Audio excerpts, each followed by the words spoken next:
Welcome, International Tribe, to this very unique interview that I have the privilege of doing here in Thailand with a very unique project that has captured the imagination of so many of us that are looking to find innovative ways to create an income while doing something meaningful in the world. I've been on that venture to find meaningful work that helps me to give, gift, and uplift. And here, I found someone that's doing something that I truly align with, which is helping not just the poorest of communities with a real world problem, but also doing something that could really help the world.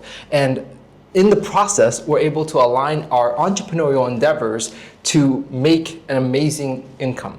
With that, I'm joined here with Jay, who is the founder of Corsair and an amazing endeavor to change the world. Jay, thank you for your time. Thank you for having us here in your lovely home office and your studio to share with the world what you're up to.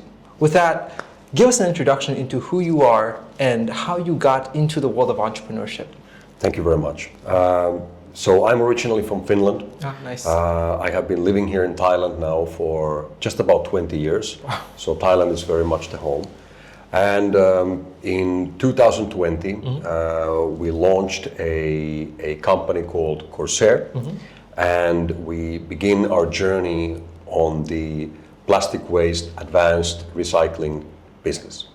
My background for the last 20 years here in Thailand is primarily focusing on real estate development and construction. I was also introduced to Bitcoin and generally the blockchain technology at around 2012, 2013. Okay. So I've been very fortunate by saying that to be able to follow through the amazing development that we've seen over the last over 10 years. Yeah. I'm very passionate about the environment, and I'm very passionate about building new businesses. So by having the opportunity to find such an amazing venture and business opportunity of creating solutions for solving one of the biggest environmental problems that we have in the world today, which is the plastic waste, is something that we are all very excited, very enthusiastic, and very passionate about. So that's a little bit about myself. You know, what's interesting is that even before realizing that there was a business opportunity that I could get involved with, because it sounds way out there, it sounds like a governmental problem. What can everyday people like you and like us do? I was reading about the microplastic issue and the shocking revelation of it getting into our foods, getting into our body, getting into our brain even, and how serious that is. And I was like, well, what can I do about it? I mean, maybe stay away from plastic as much as we could, but we're drinking out of water bottles, we're discarding them here and there. It's just a part of our lives. And now there seems to be something I can do about it that is both healthier for me, healthier for the environment, and a business opportunity. So how did that come up? Because it's a very unique proposition what you guys are doing. And yesterday you said something that I was thinking about after I left, which is imagine you have a box, and if you could put plastic material in that box, whether it be water bottles or packages and bags of things, and then out through a very intricate process, money comes out. How much plastic would we go and find and put in there? And that's kind of what you built, is that whole intricate mechanism of being able to take plastic, which would normally be discarded, be a nuisance, be landfill waste, and find some way to put that into a real world use that actually puts it back to kind of the starting source of where the plastic came from, which is one form of crude oil. Correct. Okay, so explain to us, how did that even start from you discovering that this exists? Right. Because although you didn't come up with the technology, you've packaged the business model and are expanding it very fast. Yes. So basically, if we look at the general situation, starting from the sort of a very overall picture of what's going on with plastics. So in the world that we live today, the global production of new plastic products today has now reached a milestone level of about 500 million tons a year. Now, that doesn't necessarily say too much, but when you compare that production volume of new plastics that are being produced, cranked out annually all over the world, that amount in weight is more than the combined weight of every single human being on the planet. So in other words, you could say that in 1 year alone, we're today producing more new plastics annually than the combined weight of the humanity. Right? So Just to every put that year in that perspective. compound, I mean, every year you Yes. have that weight and then new weight and then new weight. Exactly. And on top of that, it has now been projected that this production will be tripling over the next 30 years. Which makes things worse is that out of all of this plastic that is being produced annually, it's only about 5% globally that today gets recycled in any way. Which basically means that 95% of all of these plastic products that we're using ends up into the landfills, ends up into getting burned, or worst of all, leaks into our oceans. And again, as you mentioned about the food chain, plastic flows into the oceans, the marine life, the fish are eating it. Then you go to a beautiful sushi restaurant, or you have a nice fish for your dinner, and you know what you do? You're actually eating these microplastics. So that's how the problem ends up back into the food cycle. So we, as a company in 2020, as mentioned before, we got introduced by a local university here in Thailand for the concept where we could actually take this plastic waste and we could convert it back into its original form, which is crude oil. So what maybe comes as a surprise for even many is that all of these plastic products, the plastic bottles, the bags, the wrapping materials, everything is made from crude oil. And through a advanced recycling technology and process called pyrolysis, we are actually able to convert the plastic back into this liquid form. Now, we've been doing that now here in Thailand for the past 5 years. We work together with companies like Shell, who is basically our largest client at the moment, both here in Asia as well as in Europe. And what happens is once we've made that plastic into oil, the petrochemical industry, the ones that actually make all these plastics and create the chemicals for them, can now use our oil to make new plastic products.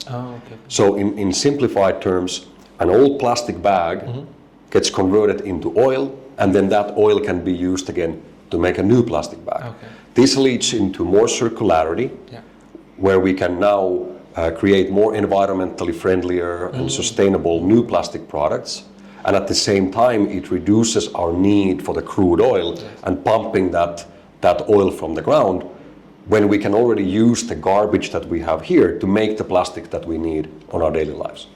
That is really innovative, being able to use existing which is kind of an interesting cycle, because you use crude oil to make the plastic. Now use the plastic to make crude oil, which then makes the plastic. Exactly. So it's quite an interesting cycle. I'm curious though, why these big companies like Shell, why they're not doing it themselves? It seems to be an endeavor that's left up to independent entrepreneurial endeavors to create that. Shell, which is surprising, is buying oil from you instead of them creating the process themselves. Why is that? Yes, that's a very good question, by the way. And we actually asked this question ourselves from some of these guys, where we've had meetings with every petrochemical major out there, and we've already formed collaborations with several of them. And when I mean these companies, these are some of the biggest corporations in the world, not just the biggest oil companies, some of the biggest companies globally. Wow. And Shell has been our offtake partner now already for about 2 years. And this year we're going to also announce new collaborations that we've already done and started. But we did ask this question. In this case, we actually had a director of one of the largest oil and gas companies was visiting us here in Thailand, and over a dinner, we actually asked him and said, like, you guys made $20 billion profit last quarter. You have a warehouse full of chemical engineers and everything. So, like, why do you come to us? Why don't you guys do this?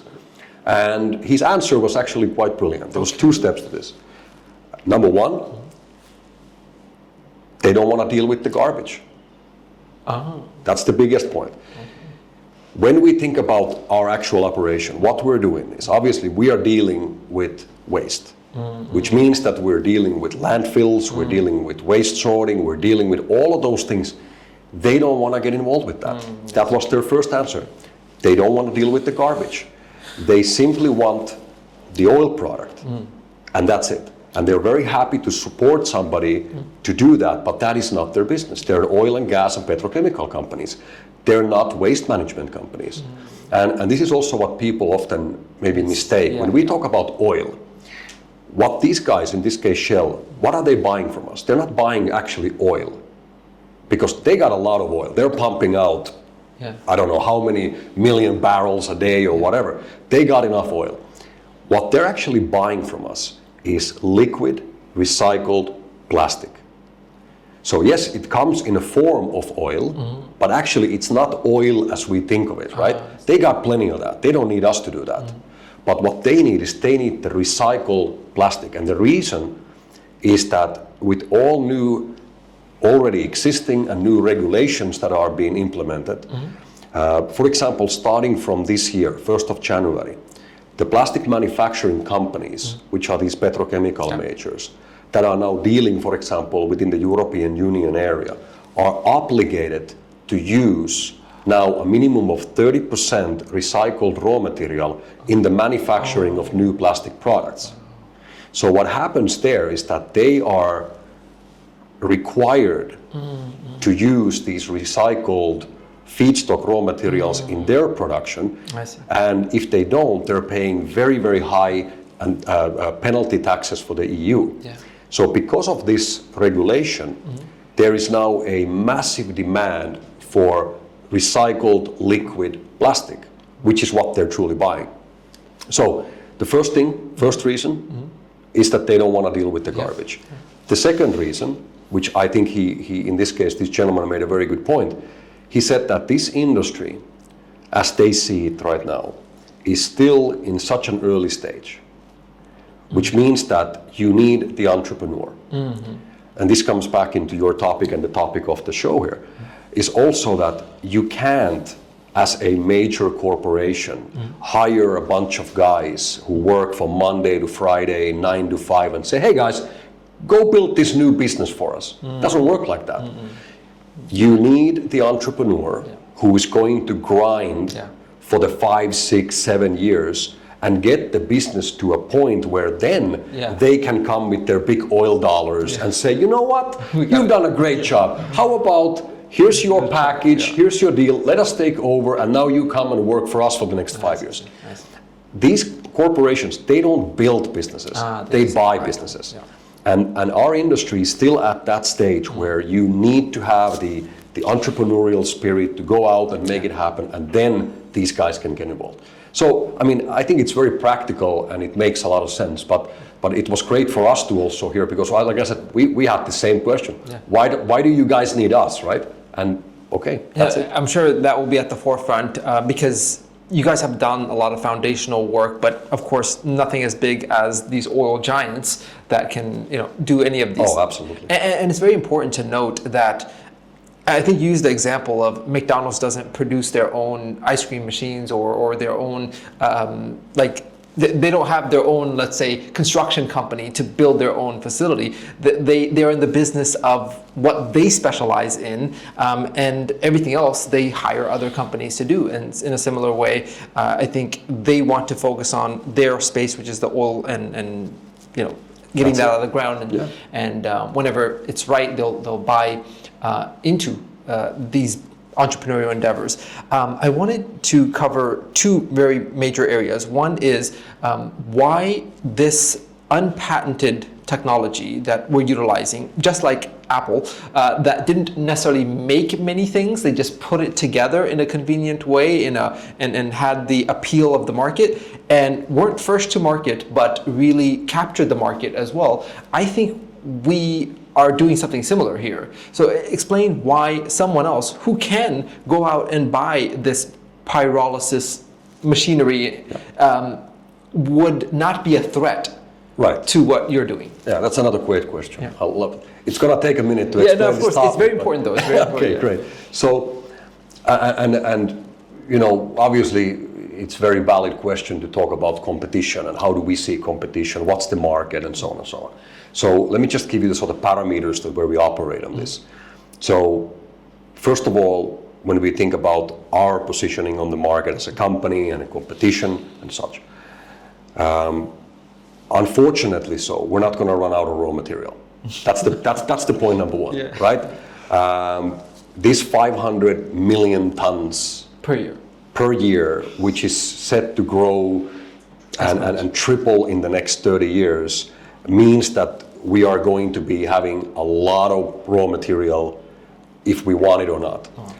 For the sake of our children and the future generations, I would love to say that, guys, we're running out of plastic to recycle, like we got a problem. That would be a great problem to have. Let's hope we have that in 30 years from now. But number one, we're not going to run out of raw material. Number two, because of the existing regulations that are now being implemented on the plastic manufacturing industry, it means that for the first time ever, it is now a legal requirement that these plastic manufacturing companies include this recycled raw material into their production. And that means that for a pyrolysis oil product, similar to what is now produced by Corsair, which is certified under a so-called ISCC certification, and number two, which meets the extremely strict quality requirements that these petrochemical companies have. There is currently a market demand of approximately 100 billion liters a year for this oil product. Now, while I say that, it's good to highlight that the global supply is today less than 40 million liters a year. So we're basically looking at a gap between supply and demand between 40 million liters a year and about 100 billion liters a year. So that's basically the market where we operate. And I'm also very happy to say that whereas we work together with Shell and we've had a great relationship with them, we are also working with other petrochemical companies, and we're constantly being approached by new companies who want to buy our product. Because they have to. Or they're legally obligated that some portion of their manufacturer. Exactly. And your kind of process and the end product is certified to the degree that it meets the governmental requirement that they need to meet. Yes. So they're seeking you out. Oh, exactly. I mean, I've had every single major oil and gas company knocking on our door. And I mean, I don't want to sound arrogant or want to sound too confident. We're very grateful. We're very happy with the situation, and we want to work with all of these great companies.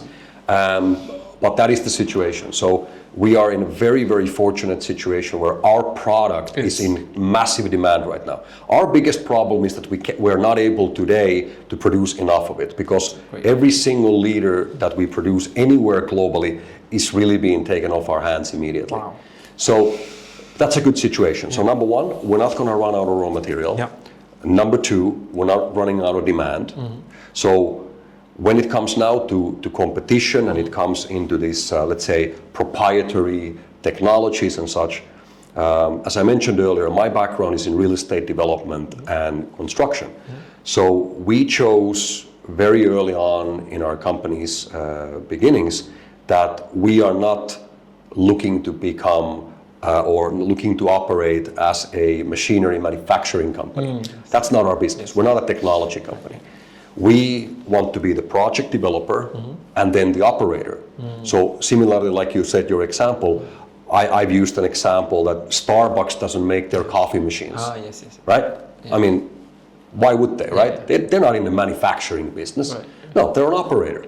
Now, can someone go and by the way, there are a number of manufacturers that do produce these type of technologies. We're lucky to have very fortunate to have a partnership now with what we consider to be the two of the best operators globally on this industry. But there are a number of technologies available. And I very, very much encourage anybody who wants to build their own advanced recycling plant to go out there and make it happen. But I do have to put a warning label into this statement, whereas I can tell you that it took us about 3 years to figure it out. So the fact that to get from the launch to the point where you're actually able to produce a quality product that meets these requirements, and you have the offtake agreements, and you have everything in place so you can actually do what we're doing, it will take a few years to figure out. And we're very happy to even advise other companies to do that, because the reality is that there is no competition. We see other companies as peers on the market, and also we are very much right now in the process of acquiring other companies. So there are other businesses, other companies that have tried to do the same. Maybe after a year, 2 years, they realize that, you know what, this is not really what we want to do anymore. Great, call me. I'm interested in buying your company. We have so far acquired 2 other operators here in Thailand already. We're currently in an acquisition process of 3 other companies, one in South America, one in Europe, one here in South Asia. And we're continuing to expand our operations, and one part of that is to buy out existing projects. So we see, let's say that we almost see competition as something that other companies are doing, maybe the framework, the pre-preparation for us to then acquire and take over. Would you guys say, where are you positioned in the pyrolysis forefront of expanding globally in terms of who's leading the pyrolysis revolution, if you will? There's about a half a dozen, so about 6 companies, I would say, that are sort of worth noticing. Again, we don't see them as competitors, but they are in the same space. These are mostly companies in Europe.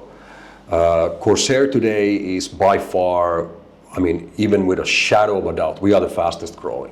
There is not a single other company that comes even close. But there are companies that have been around already a couple of years before us, companies that have had the luxury of receiving large investments at an early on. I'm talking about hundreds of millions of euros and dollars to be put in the very early stage when they got started. We didn't have that luxury. We've been basically self-financing our way until today. We have no institutional money involved, whereas we're also in full control of our destiny. And we've been building this all by ourselves, and now, being 5 years in this journey, we're starting to receive support from the government.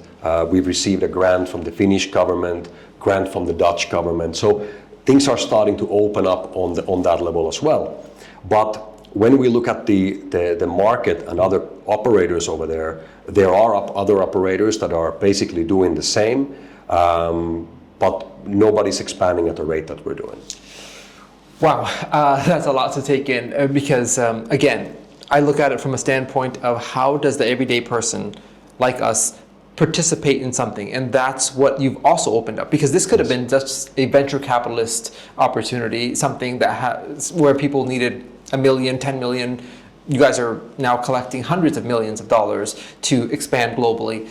The fact that you've opened this up to allow anyone, especially the countries and the citizens of those countries where they're most affected, where they're seeing their garbage and their plastic pile up and there isn't a really good waste management systems, and you're setting up both infrastructure there to resolve that, as well as allowing those citizens to be the participants on the financial side to kind of solve that problem and grow financially. It's quite remarkable, that win-win situation.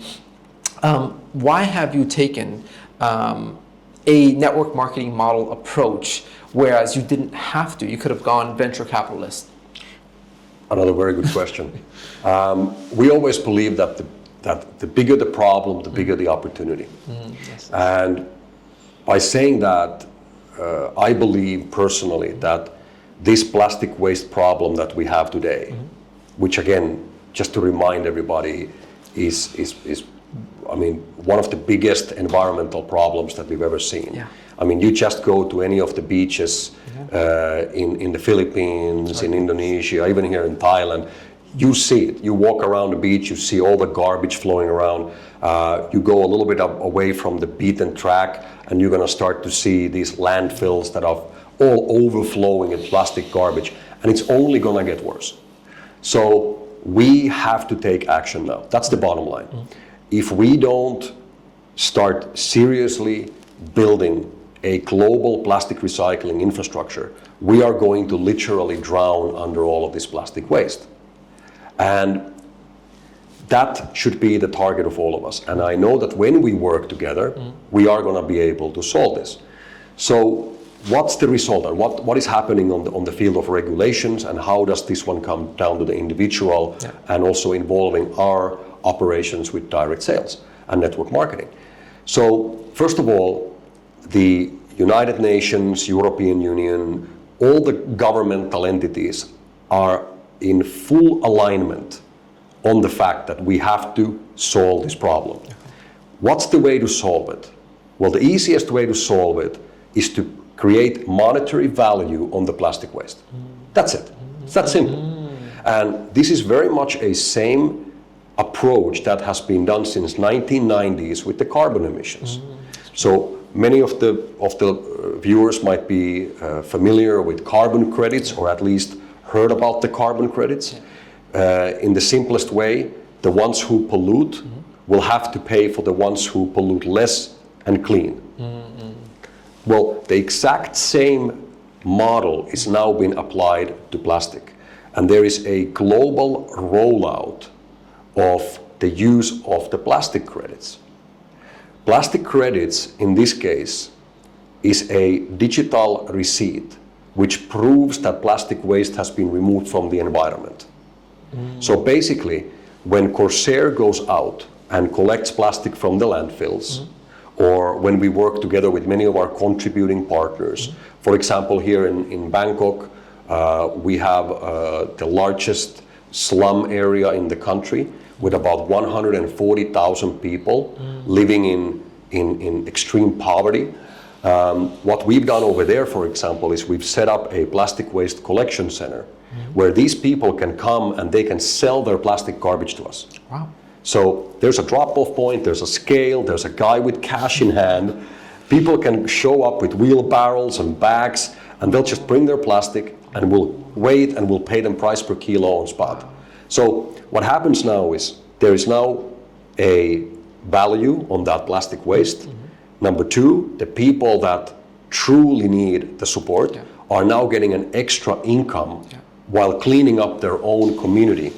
And number three, we get a raw material that we can now use in our pyrolysis recycling process. And on top of that, from every kilo that is being collected, there is now the opportunity for us to create the plastic credits from. So the plastic credit, which is the digital receipt which is proving that this plastic waste has now been removed from the environment, can then be used by companies that pollute. So where this is heading now, and I'm going to do a bit of a projection for you guys over here, the plastic credit market will grow to become, in the coming years, at least about 10% of what the carbon credit market is, which is going to push the plastic credit market to be worth of tens of billions of dollars a year. And the way that it works is that the companies who create plastic pollution, your Coca-Colas and Pepsis and Nestle's and Unilever, all of these big brands that create the packaging are now becoming legally obligated to take responsibility of their packaging waste. This is part of a global rollout of extended producer responsibility programs, where if your company creates 1 million kilos of plastic waste per year through your packaging, you are now obligated to work with someone like Corsair to go out and recover from the environment the same amount of plastic. Wow. This is what is referred with you as a company offsetting your plastic waste footprint. The vehicle between the one who pollutes and the one who cleans is the plastic credit. And we launched our plastic credit called CSR in 2021, and that is today the leading plastic credit in the world. In the world? In the world. And the way how now everybody can take part of this is through our direct sales network marketing operation called Amplivo, which is part of the Corsair Group of companies. We have now made it possible for every individual around the world to actually join into this mission of cleaning our planet from plastic pollution, join into this revolution where we are now making discarded plastic waste to become a valuable traded commodity. And by doing so, they will be able to benefit from being part of this cleanup process. That's amazing. Talk about being at the right place at the right time. There's so much demand for what you're providing, both from a company standpoint, governmental standpoint. It seems like everyone's pushing you to, a lot of times entrepreneurs face resistance trying to get their products into the market. You're facing the opposite, which is like being pulled in so many forward directions of we need this, we need this. Now I'm really understanding the whole background to where it is right now. So what exactly are we, the network marketing side, what are we purchasing? Is it those carbon credits? Is it those CSRs that is now certified as carbon credits, or is it the receipts? So basically what we do, our clients, mostly private individuals, as well as, of course, to a certain extent, companies, are buying a plastic waste removal service through our network marketing company, Amplivo. A private individual would basically buy a service from Corsair to go out and remove an X amount of plastic waste from the environment. Okay. So basically, let's imagine you're a customer, and you say, hey, I want to help on this problem. I want to help to clean up the planet, and I'm also interested of receiving benefits from that. I mean, what could be better? Yeah. I mean, and before I continue, I want to highlight the uniqueness where we are in this business model, where we can be as philanthropic, as environmentalist, and as capitalist as we can. The more we do all of those at the same time, the better, right? The better we do as capitalists, it's going to be better for the people that need help, and it's going to be better for the environment. And it's not very often when you can actually put all those things together. So, as a customer, what you would do is you would basically buy a service from Corsair to go out to remove, let's say, a kilo of plastic from the environment. Okay. Now, basically what you're buying is same as you buying a landscaping gardening service, right? So you're paying Corsair to go out, remove that agreed amount of plastic. Okay. Corsair goes out, removes that plastic from the environment. That work is now documented, it's been recorded, and then audited by an independent third-party auditor. We use two independent auditors, one from Germany, one from the Netherlands, who audit that specific work.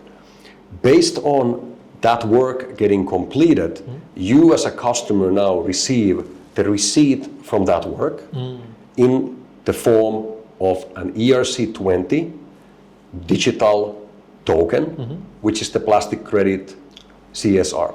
Oh, which is what the companies need to purchase to offset their plastic usage. Right. Oh. So now you as a client paid for Corsair to remove the plastic from the environment.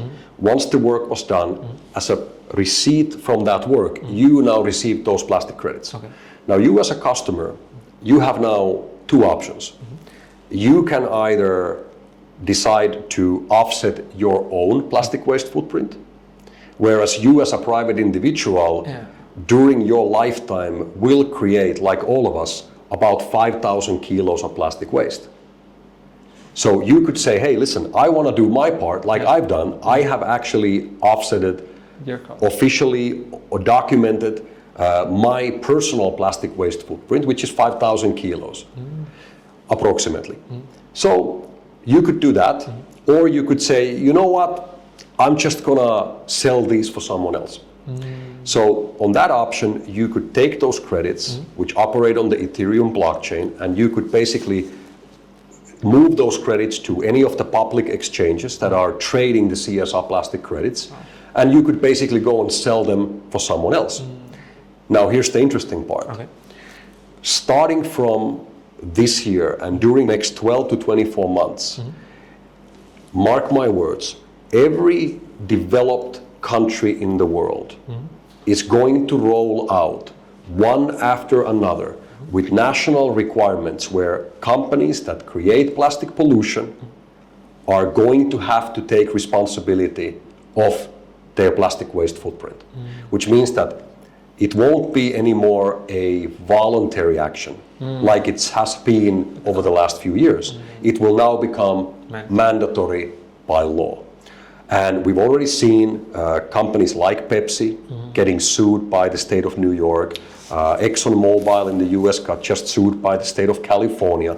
These big brands and companies are being attacked and are being sued and are being pressured because they are not doing enough to clean the environment from the packaging waste that they produce. And the solution for this is the plastic credit. Now, because of the regulations coming into play, because of the public, because of people demanding and wanting these brands and these companies to do the right thing, there's going to be a significant increase in demand of plastic credits into the market. Not only to our plastic credit, but the entire plastic credit market. And that, as we see, through an increased demand is also going to increase the value of all plastic credits on the market. Oh, so it's not a static credit. Like the CSR, if I were to pay for 1 kilo of plastic removal service and I get that receipt, it's not static, meaning that it can increase or decrease based on market demand. Absolutely. But where we're seeing the market is increasing demand. Exactly. So basically, we have the luxury of either selling it immediately when we get those credits on the open market, or possibly holding on to it for future evaluation. That makes a lot of sense. And I think this really gives a lot of context to how we as the individual are now participating in a much bigger ocean and a much bigger problem. And I believe the everyday person can participate for under 100 euros. Yeah, starting from 10 euros. That is amazing. From venture capitalist level, where this should be, I think, because it's that big of a problem. But of course, as you said, the bigger the problem, the bigger the opportunity. Now we can involve millions of everyday people that are truly being affected, and they can come together for as little as 10 euros and start buying these plastic removal service, both as a passionate environmentalist and as a capitalist. And it's a really unique combination, because the greedier you are as a capitalist, the more you're helping the environment. The more passionate you are as an environmentalist, you might be vocal about it, you might be sharing the fact that there is such an opportunity, there's such a service, the more that you make from that passion. So it's like interesting combination. I wanted to also, you mentioned something yesterday which I found very, very interesting, which was you were purchasing one thing, but I think we're getting paid in 4 different ways or 4 different demands, or help me understand that again. Yes, so basically, when we look at the business model and how our company operates, we basically do the recycling work once, but we actually are able to generate today 3 sources of revenue, soon also including the 4th one. So depending on the country where we operate, and we are currently operational here in Thailand, we're also operational in Finland, which is our first European country with an already existing factory, and now we're expanding into a number of other European countries. We're expanding into Canada, into a number of states in the United States, in the Middle East, in Africa, and obviously all over Asia.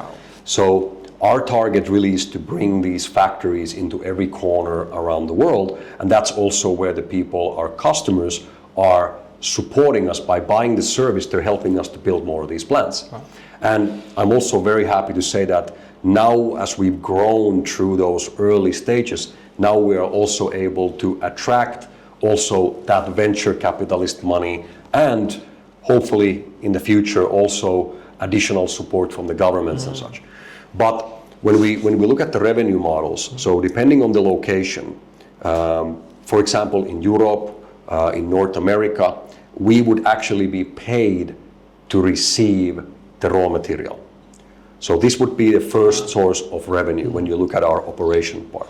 Because even in the United States today, the annual amount of plastic garbage is around 50 billion kilos a year that is being generated. And most of that ends up going into the landfills.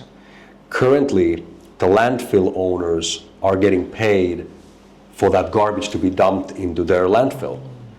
In this case, in a similar way, we are receiving a gate fee of taking that plastic waste in. So that's the first source of revenue. Number two, once we convert that plastic into oil, which as a part of our process is very efficient. As an example, we can take 1,000 kilos of plastic waste, convert that into as much as 900 liters of oil. And whereas the market rate at the moment for our type of fuel product or pyrolysis oil product is roughly about $1 a liter. Okay. So that's basically what you could expect from this. So number one, we get paid to receive the raw material. Number two, we will sell the oil that we generate from the raw material.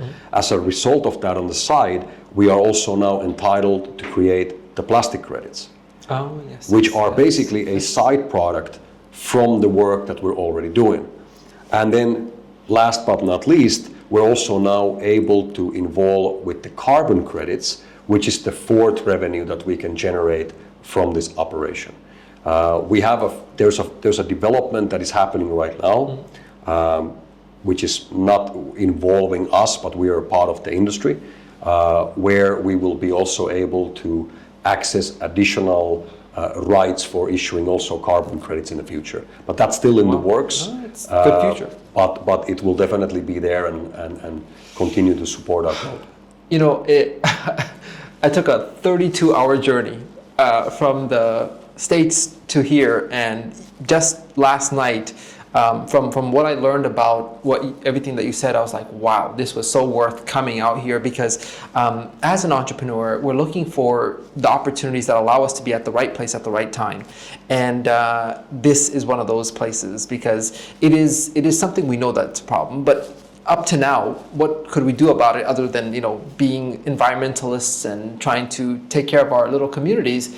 Now we can actually, and I looked at the network marketing side, both the compensation as well as the rich history of many years of development. This is not something that is like just coming to market. Right. They're just in a state of expansion. But I think it's 5 years, maybe 60,000 reps that you guys have, people that have already made multiple 6, multiple 7 figures. Of course, that's dependent upon our effort.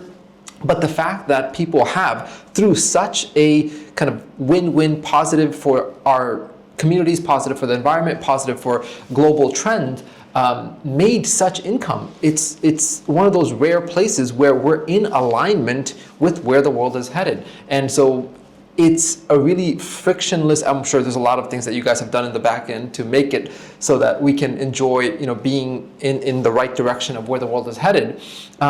One of the things that really sold me is the fact that I can come and not just meet with you and the company, but I can invite others to go and check out these plants. And I saw other videos of the, I think, Finland center where the people were invited, the everyday participants like us, going out there and seeing the facility and seeing firsthand the impact we're having and the process that they're going through, which is something that you have an open door policy for. So if you decide to participate, whether it's in Finland, whether it's here in Thailand, whether the many others that will be created in all over the world, some that I'm really excited about is the United States, Florida being the forefront, which is where I'm from, or Southeast Asia, where I spend a lot of time, or South America, wherever it might be. Whether we are there or someone we know is there, we can just say, hey, go check this out. And by the way, not only are they doing this, but there's a business component to it, which is, what's driving me to do this is, yes, I'm passionate about the environment, but I'm not going to go out of my way to spend the time that I could be as a capitalist to try to take care of that. But when you can bridge those two together, you'll bring a lot of those passionate entrepreneurs into this space that was normally led by fanatical environmentalists that were trying to resolve it by just saying stop using plastic, which is hard to do. So now we can find a win-win situation. I just want to conclude by, where do you see this going in the next 18 months to few years? From the global standpoint, I believe that, as said before, all parties, all decision makers are very much in alignment that we will have to stop the plastic pollution. And we've also, everyone's come to a realization, like you said, that just saying, hey, let's stop using plastic is not the solution. So plastics, if you want it or not, are going to be part of our life. It's going to be part of our future.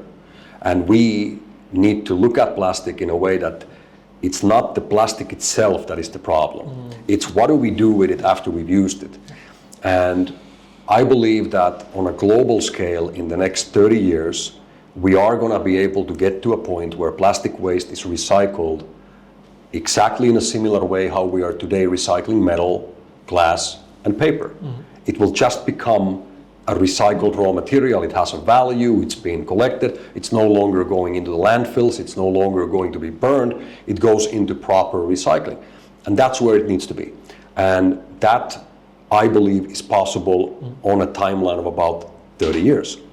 Now, when that is being done, this is going to create a $1 trillion industry.